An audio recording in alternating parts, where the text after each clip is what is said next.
ආයුබෝවන් සතියක් ගෙවිලා පුරුදු තැනටම ආවා. මම හිතන හරි නිස්කලංකයි. අදහස් වෙනවා හොෝ ගාලා.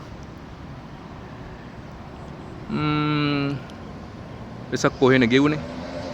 වෙසක් පොහේදා මම පෙහෙවස් සමාදන් වුණා.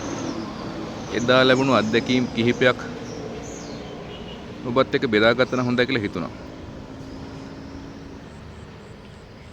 පෙහෙවස් සමාදන් වූ උවසියෝ දාන වේලාවට ලස්සනට පොලිමේ යන්න ඕන කම තියෙද්දි සමහර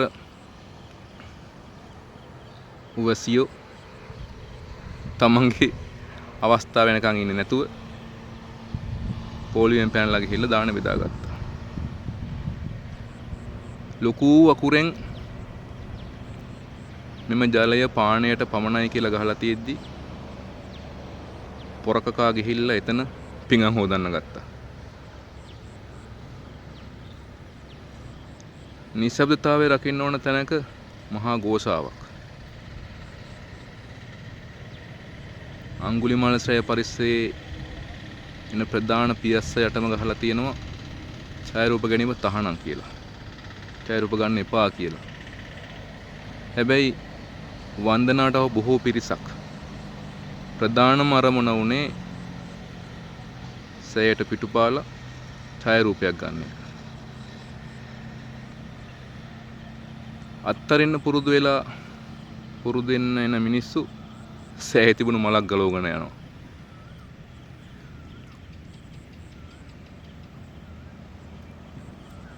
කකුල් සෝදා වැසිකිළියට යන්න කියලා තියෙද්දි මඩ පිටින් ගිහිල්ලා එතන අපායක් කරලා.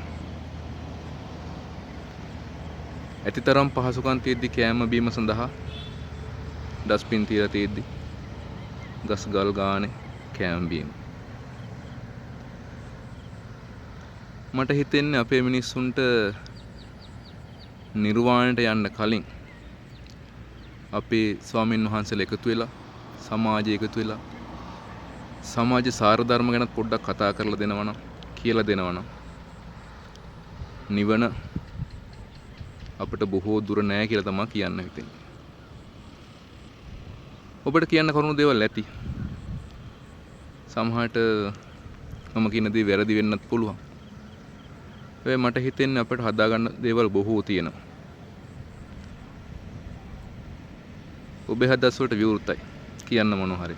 ඉතින් ගිහින් එන්න.